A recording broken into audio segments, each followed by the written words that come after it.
fairly formal, although I can tell you, it's, you know, these lawyers that come in and argue these cases, they have their briefs, they have their arguments, and a lot of times they're 5 minutes or 2 minutes in their argument when we start peppering them with questions, you know, because they're really, when we come in, there's a lot of things that we want to know. We've read their briefs, we've read the transcripts, we've read all the cases that they've relied on, some maybe cases that, you know, that we've written, and so we know pretty well. But there are certain questions that we want to ask. You know, you say in your brief that this case applies. Do you really mean that? You know, the way I read that case, it doesn't apply, and here's why. Tell me what you think of that.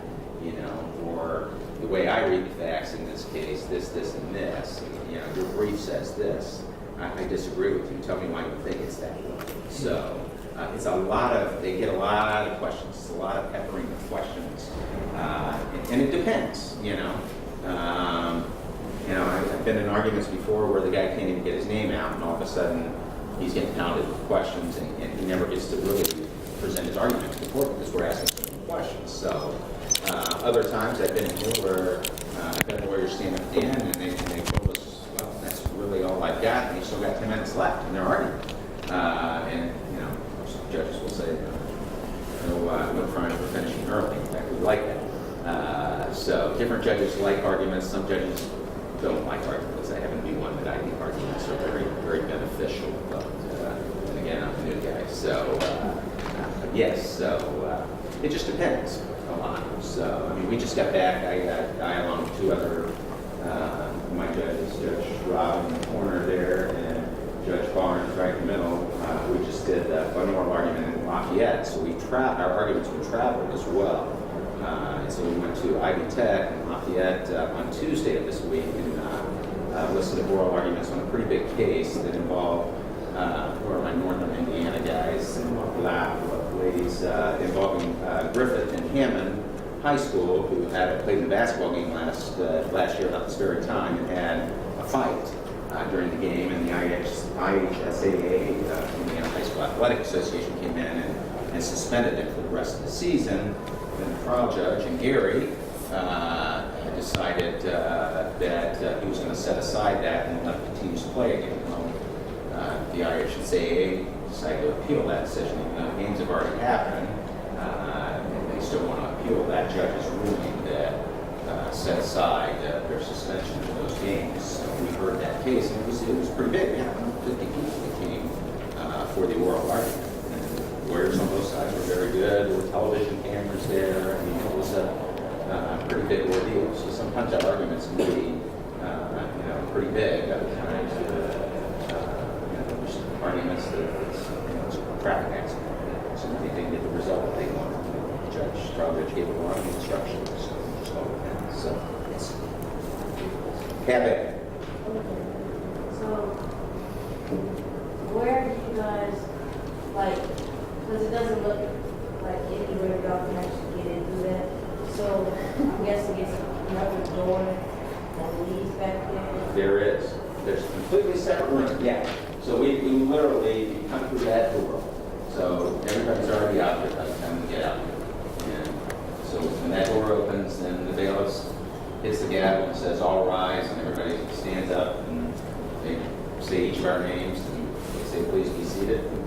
Whoever's running the show, which is usually the oldest member of the court, will say welcome and say, Mr. So-and-so, you may in your argument. We start. So, it's that clip. So, question 2. Can a judge always a judge? Oh, that's actually a pretty good question. I think I understand what you're saying. Yes. So, in other words, we've got panels of 3, right? So when we decide, what if one of us disagrees, right? I mean, does our decision have to be unanimous? Actually, you have to have 2 of us.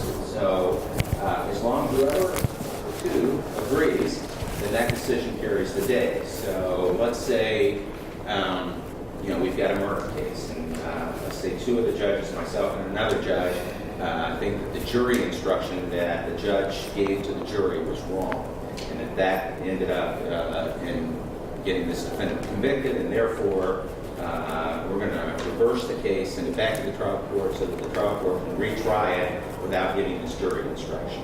Okay? But let's say the judge sitting down here disagrees with us, and he says, no, I don't think that jury instruction was wrong.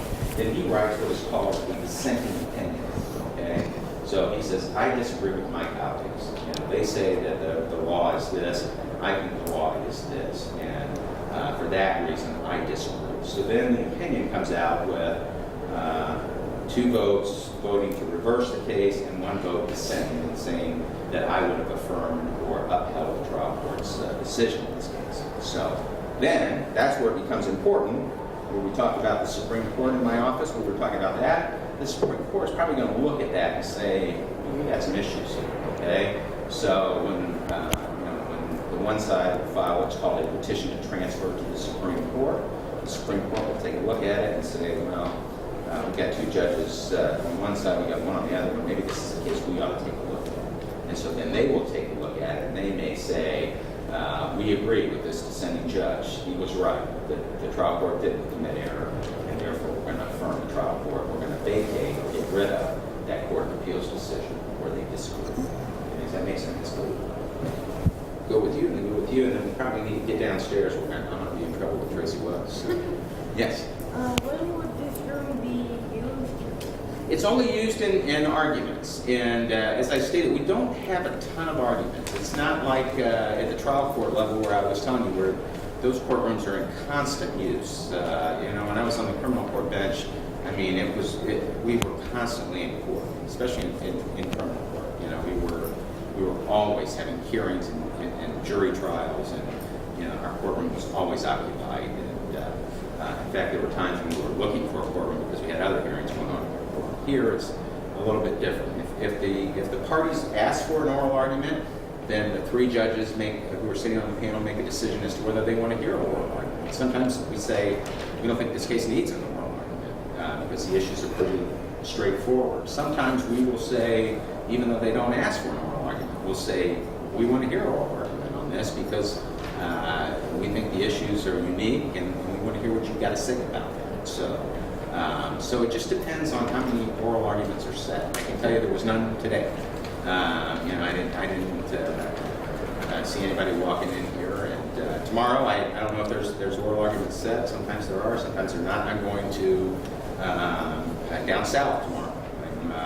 I'm going to outside of Seymour, Indiana, Brownstown, and for one of those traveling oral arguments, we're going to present an oral argument in Brownstown High School tomorrow. So we do a lot of the traveling shows. So when you get back to your schools, especially those of you who are in high school, if you want to have the Court of Appeals come in and do an oral argument, talk to your government teacher or whatever, because we will go do those.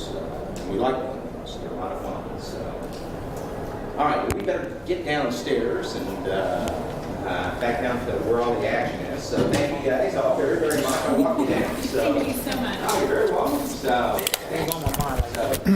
good luck to you. Yeah. So you guys have safe travels.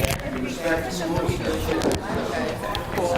You guys just go down. Do you? So yeah, I'm going down with a buddy of mine who grew up there. So, hello, how are you? So good. So who's filming?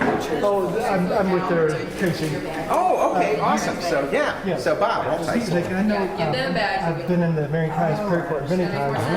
Way back in Ron Oaks' old buddy. Oh yeah. Court reporter. Yeah. I'm a video specialist. And, very good. I never was in your court because I was criminal and everything I did was civil. Right. And in the day, I started in the 70s, late 70s.